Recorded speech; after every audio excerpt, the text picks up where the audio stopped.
So in the last two chapters, that's the Witch's Conundrum and so far in the Orphan's Hut, we've introduced a few new characters. That's from Ibudera to Oluchi to Mesoma to, I think you can even count this girl Margaret. Although Margaret was always planned, I wrote her since last 4 or 5 years when I started writing this book.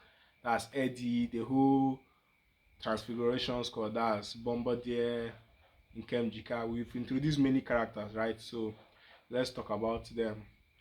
So the first thing is I'm going to say is that everything started with this orphans hunt. Or not really, because originally there was supposed to be, there was an arc I wrote 2 or 3 years ago. That's when I originally finished Bible Cult. And I wrote that arc. It was basic, just for spoiler, although nobody's going to watch this thing, so it doesn't really matter. But in that arc, it's supposed to be somehow like it was inspired something like by Sasuke Retriever arc in Naruto, where the bad guys steal Sasuke and Naruto and his squad have to go and rescue Sasuke.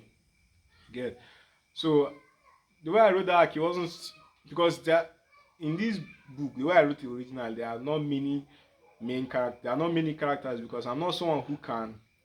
I'm not. I can't really. I don't really have that ability to juggle many characters, especially in one scene. I don't know how to do this thing where multiple characters are talking and I'll still manage them. And all this. I'm good at one on one, that kind of thing. So I don't really. When I was writing the original, I wrote to my strength to get. So there aren't many characters, just the main villains, which are just Sadagras and Mama Agatha and this thing. Then the main good guys, we have the characters who exist but don't really show up, like the Grand Warlock. Then we have our main characters, that's Semra, Barbara, Blessing, and Margaret. Yeah, that's so in that arc. Since Baruch, it was only Blessing who went to save her. Get then that's when I started planning to serialize this stuff. You get so that I'll like gather readers till the time we are now published. That's why I said okay, I need more fights. That's okay for that arc. Instead of it to be only Blessing who goes to rescue Barbara, let me do it. There'll be other characters who will go. But that arc is still meaning like that's I think chapter 11 or chapter 10.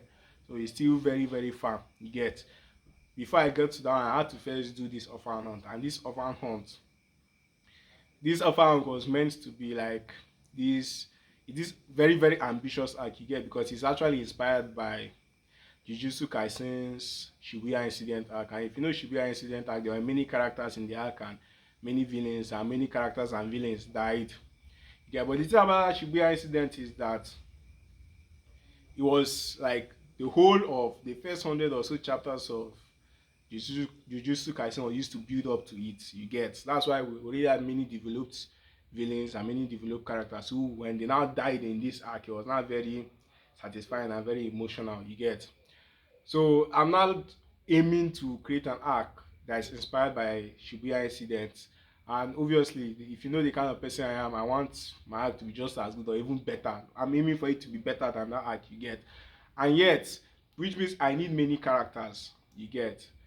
But the thing is that if I'm going to get all these many characters, they haven't been built up the way Jujutsu Kaisen built up their own many characters that were in this arc. You get so it was like this unique something. But anyway, since obviously I'm going after Jujutsu Kaisen, I needed to introduce many characters in this arc. That's the reason I even started to do this whole thing was because I saw that okay, in Naruto, this person, the writer of Naruto, Kishimoto, actually introduced most characters in tuning exams, and tuning exams was actually very good. So that's what I now used to do. Okay, it's possible for me to introduce many characters because in this arc and actually give them satisfying arcs in this particular arc you get. And originally my plan was to kill off all of the characters that are introduced in this arc.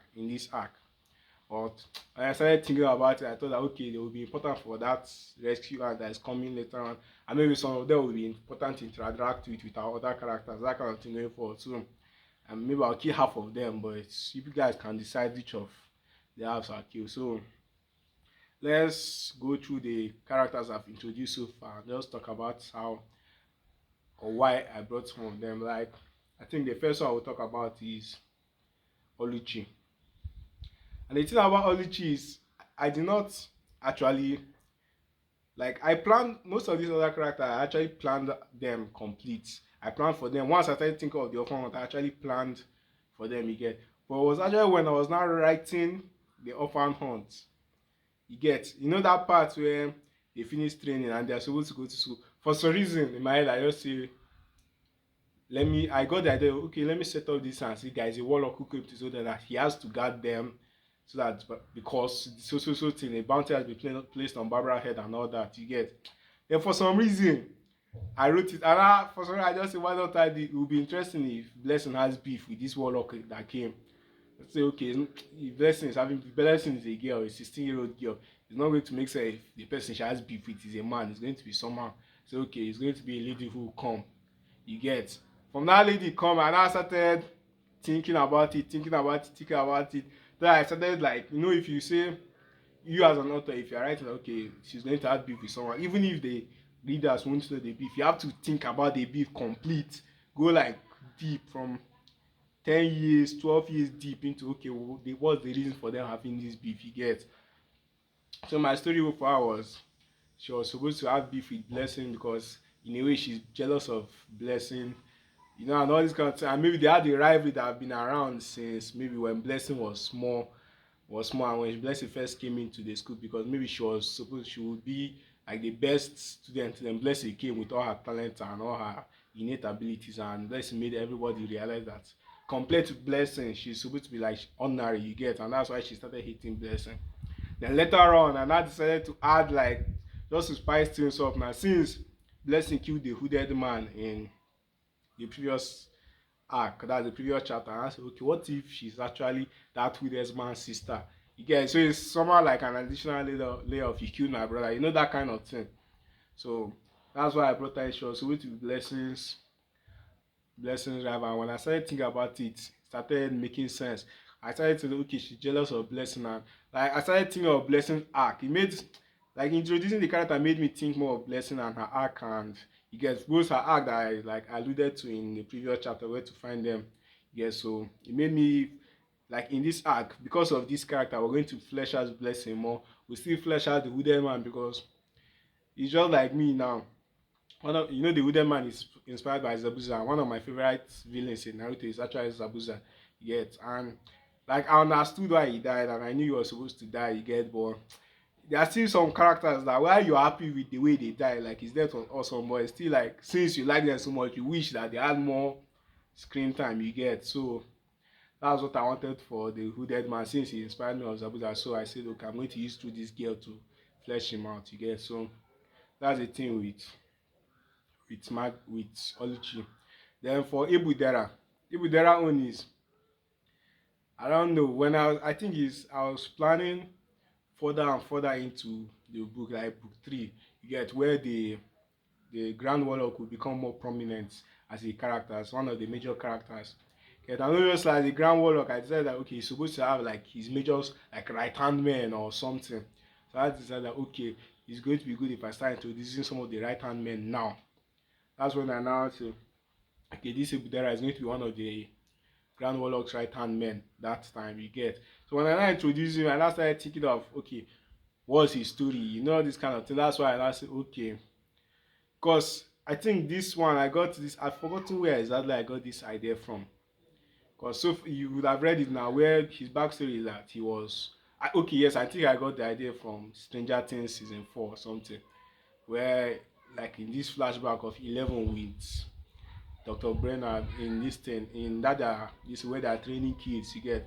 So my own idea was, okay, there are these mere men who know about the magical community, and they used to kidnap kids, that's mere bones. You kidnap them to force them to fight for entertainment, you get. And maybe Ibudera was one of these kids, and he was saved by Mr. Shanzi, who already had his plot since.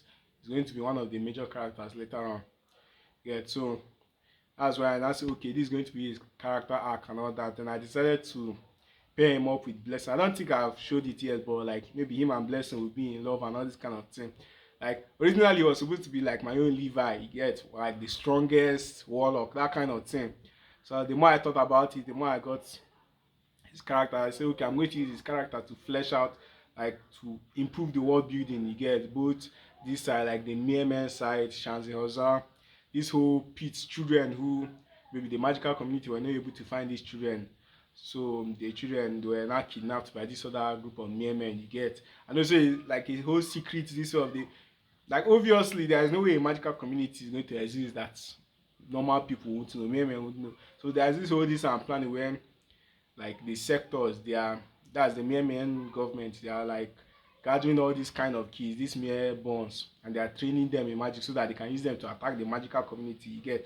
So that's when, as I introduced Ebudera, I now started using him to flush out all these ideas, and he's going to be what the spell used to set everything up.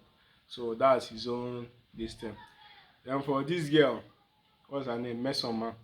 I think I was just originally I just introduced her to have this because there was this fight in this thing in Naruto that Sakura and Ganichiro versus one another this where they were using puppets you get. And I like that fight, so I was planning a fight like this. And I introduced the girl because her power is going to be like this puppetry kind of this. So I introduced her to have, but then obviously every character I introduce you need to give them something. So our own was supposed to be maybe enchantment. It was so that's I now started going back and making it like enchantment is really branch of magic that is not fit for dueling. You get this kind of thing, just fit for maybe building things like carriages, carpets, flying broomsticks and all this kind of, things that are like utilities for the magic in a magician's daily life, but it does not fit for dueling. You get, and maybe the girl that's that she's going to be from a like her ATCP. She will be from an old house that inherited this ATCP of enchantment, but she likes dueling. She wants to be able to duel. You get, so only she wants to find a way to be one of the top duelists, even with this enchantment that everybody have known that is not good for dueling. You get, so she has to find a way. So I also plan like this, like her dream now is to if she can use this her enchantment to maybe beat one of Ibudera or Blessing because they are the ones who are the two in my book in this current generation. They are the like most talented and most powerful right now. So I dream that if she can beat one of them in a duel, she'll be able to prove that enchantment can also be good at dueling. You get that kind of thing. So that was like she has her own fight in she will have her own fight in this chapter, and at the same time, I still have something for her later on. So for this point is that she's not going to die. Then I think for the transfiguration score, the one is obviously when I started planning how the orphan hunt would be, you get, that's why I said that okay, we'll need. I'll try to talk about it, if not, it'll be spoiler territory. I think I've already alluded to it in this thing in the Witch's Conundrum, where I didn't really fixate on it, but actually they tried to poison Barbara. Okay, I think Barbara Court noticed it. She knows she just kept quiet to continue with her day, but like nobody's going to watch this stuff, so the thing is, what's the name? They are meant to be like moles. My plan originally was them to be like moles that Sadagras are put, because Sadagras obviously knows that Barbara Court, the spell that is keeping her hidden from the magical community, will break soon. You get, he knows when it will break, so he set up moles to go to Swarm and like enroll as normal students, you get, so that they'll be able to kidnap Barbara Court when she actually enrolls in the school, and someone enrolls her in the school, you get that kind of thing. So they are meant to just be my moles and they'll have their fights. But I've not yet decided, like I've dug into some of their backstory but not completely. Yeah, so I don't know which of them I'll kill off, or if I kill off all of them, I don't yet know. Then which, yes, we also have Eddie. Eddie is also someone who I want to use to kind of develop Barbara's character later on. But I can't really say how because it's too much spoiler. Because it's also if it was something that's going to happen in this orphan hunt immediately, I would have said it. But it is the effect to come later on, maybe chapter 7. You get, and maybe imagine if a world where actually start getting some readers and they watch this stuff, might be like, okay, I've already spoiled something that going to make sense. So which other character? Okay, I think okay, I've not introduced the other hooded men. I think I'll do it in next entry. I haven't introduced the lesser evil. I'll do it in next entry. So is there any other character? How the transfigurations called that Chisholm. Chisholm was, I don't think Chisholm was original. Was an original character since I finished writing Babrakot in 2022. I think that's all of them. I don't think I need to talk about Margaret since she's a major character. So, okay, chances also that one is you read it, you already know what this thing is. So I think that's it. If you haven't read my book Babrakot and the Breath of Life, you can go and read it on my website tuva.com, and you can enjoy the rest of your day. Thank you.